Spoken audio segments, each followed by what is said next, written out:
Hello. Welcome to tonight's bedtime story by Lucid Tales. I hope your day has held you gently in the palm of its hand, but whether it has been soft waves or riptides for you, it's time to relax now. Find somewhere comfortable, maybe your bed or a favourite armchair, and make sure you're ready for sleep.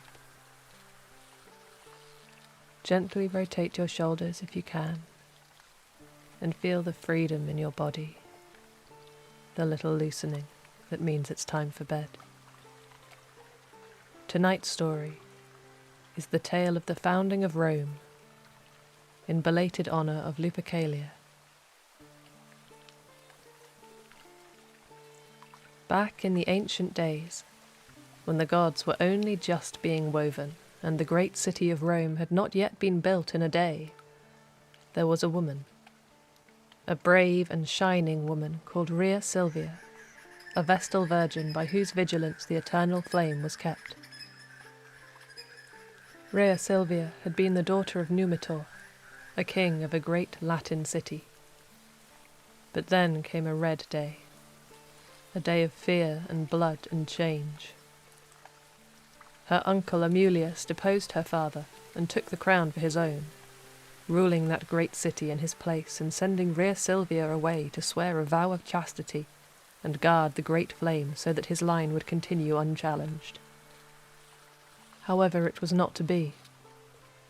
For Rhea Silvia one day went walking in the woods to the sacred grove of the god Mars, the god of war. And there among the gnarled trees and green moss she lay with him in the dappled shade. And when 9 moons had passed, she brought forth twins, 2 boys, and she named them Romulus and Remus. Sorely wroth was Romulus the false king, and greatly did he wish Rhea Silvia's children killed. But fearful of Mars' divine rage, he gave orders for the 2 babies to be cast out into the river Tiber, so that they might die by the hand of the river, and not his own. But the servant he sent to the river took pity upon the 2 innocent babes, and placed them gently in a basket that floated away down the river like a little boat, carrying them far away. Now, the god Tiberinus, the father of the river, was also swayed to pity by the youth and soft, fragile innocence of the 2 boys drifting upon his river in their delicate craft, and he contrived to have their basket caught up in the boughs of a fig tree, that they might be saved from a cold and watery grave. In time, a young she-wolf whose cubs had been stolen from her visited the river to drink, and there, in the low-hanging boughs of the fig tree, did she spy the twin babies in their basket. But rather than devour them where they lay, this wolf gently retrieved Romulus and Remus, and carried them to her cave in the 7 hills, where she cared for them as though they were her own pups, feeding them from her rich milk and sleeping warm with them at night. As they grew older, however, the boys could not remain long undiscovered in their new mother's cave, which would one day be known as the Lupercalia, and one day were chanced upon by a kindly shepherd called Faustulus. In time they were adopted by Faustulus, and brought home with him to live with him and his wife, and trained in the subtle magic and art that is shepherding. In honour of their wolf mother, they named the cave where she had reared them the Lupercalia, and treated it as a sacred site of their own. As the years turned, the boys grew, as boys will, and became lithe and strong, with the sun shining in their skin and the deep stubborn streak that all herders must have to face the immovable determination of goats. It was only a matter of time.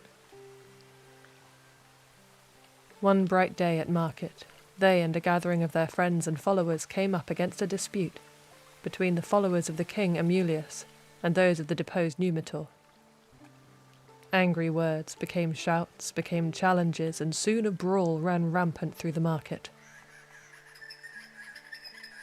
Romulus and Remus threw their lot in alongside the supporters of Numitor, and in the scuffle Remus was taken prisoner and brought directly to the false king at Alba Longa to be held on trial.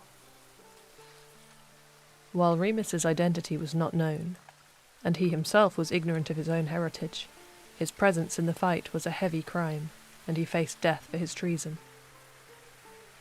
But while Remus languished in a shadowy cell, Romulus gathered a great number of followers and went directly to the city to free his brother.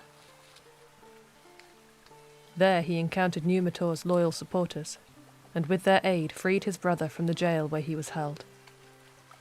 In the course of the night they met their grandfather, Numitor, and discovered between them the terrible wrong done to them by Amulius, the exile of their mother, the deposition of their grandfather, and their own narrow escape from drowning as babes.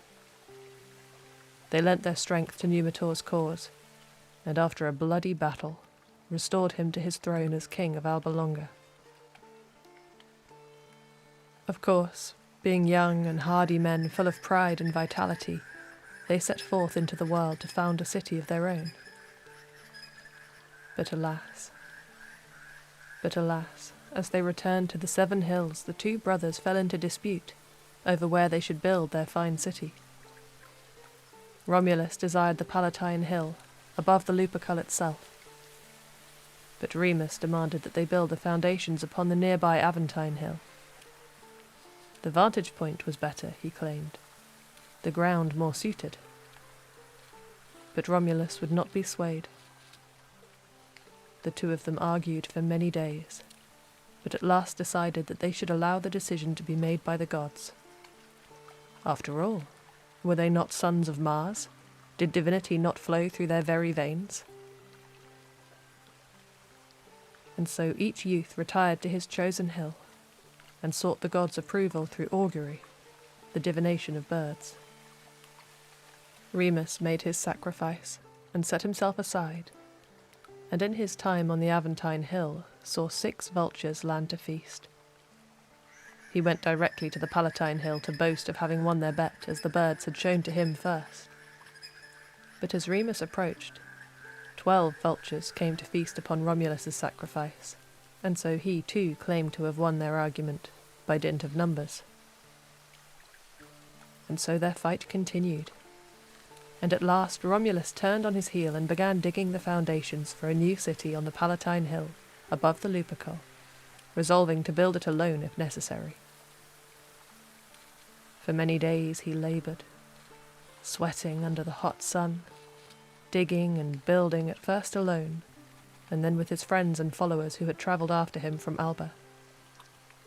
But Remus did not desist in his anger against his brother's hard-headedness, and resorted to mockery, leaping over the half-built walls as a goat might, and laughingly asking his brother whether the city was yet fortified.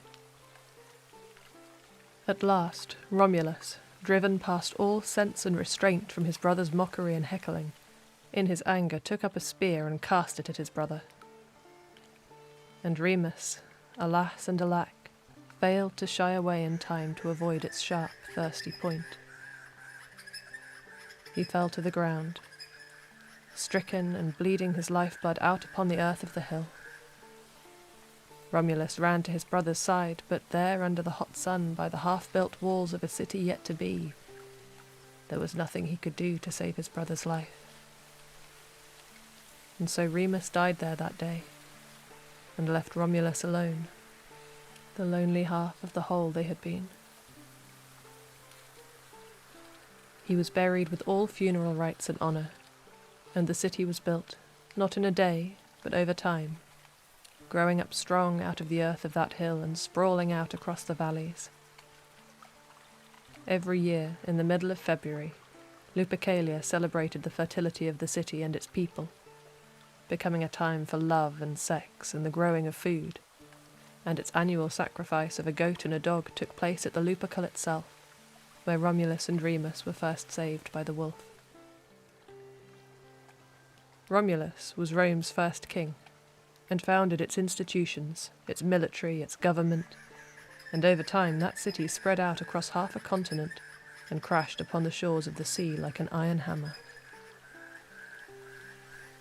But that is another story, for another time. Good night.